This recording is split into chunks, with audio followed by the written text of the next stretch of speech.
circa 1953, 1954, General Dwight D. Eisenhower becomes President of the United States. He has a very important focus on rebuilding the United States after winning World War II. And he's thinking about airports, freeways, factories, things like that, bridges, whatnot. And something keeps getting laid down on his desk, which is this issue of segregation, which was actually sort of a problem at that time, believe it or not. I am not from that generation, but it was a problem. It was a thing. And as this whole thing was playing out, he was focused a lot on building more bridges, freeways, airports, yada yada.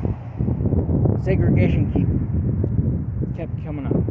And eventually, Little Rock drops in front of him. And it's sort of like a guinea pig experimentation. Let's see what happens if we try to integrate. Now, he gives it the go-ahead. And this is probably... now, Ike is like one of the whitest guys that you could ever think of, but he says, let's give it the go-ahead. Let's see what happens. So, Little Rock is kind of used as an experiment as far as integration goes. And let's let these 9 different kids, in their terms at the time, go to high school. There was this other SOB who was like, I'm gonna side with the segregationists because he saw it as a political move. And that didn't fare very well for anybody. So he has control over the National Guard, Arkansas National Guard. And these kids were fought with tooth and nail. These are kids, by the way. These are high schoolers. First day they couldn't get in there. Eisenhower, he didn't like that very much. And this is a guy who was like a hero in World War II. He'd seen way worse things. This is not going to fly.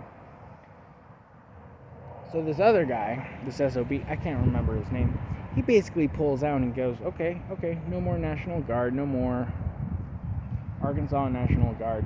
Let's just let the locals and the police deal with it, and let's see what they think. So these 9 kids try to get a high school education,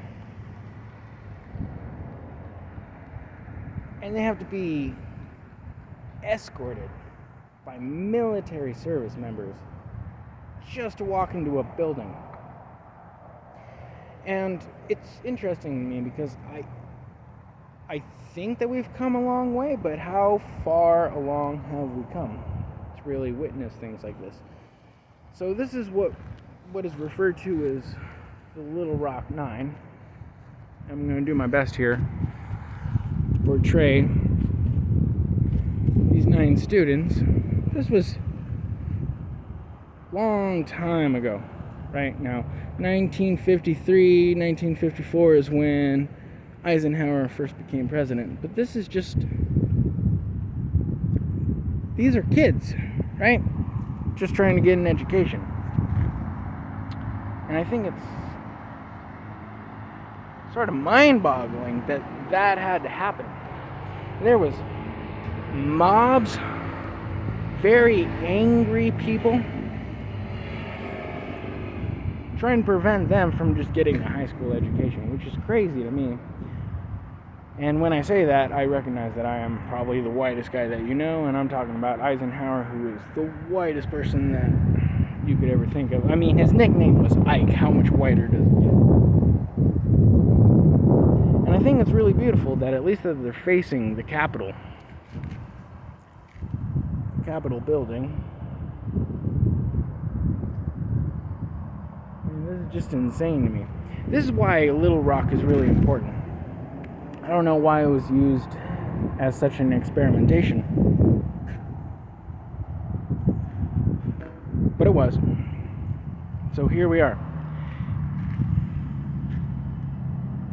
And hopefully we're going to do better in the future. I really don't know what to say. I don't think there is anything for me to say, but such is sometimes.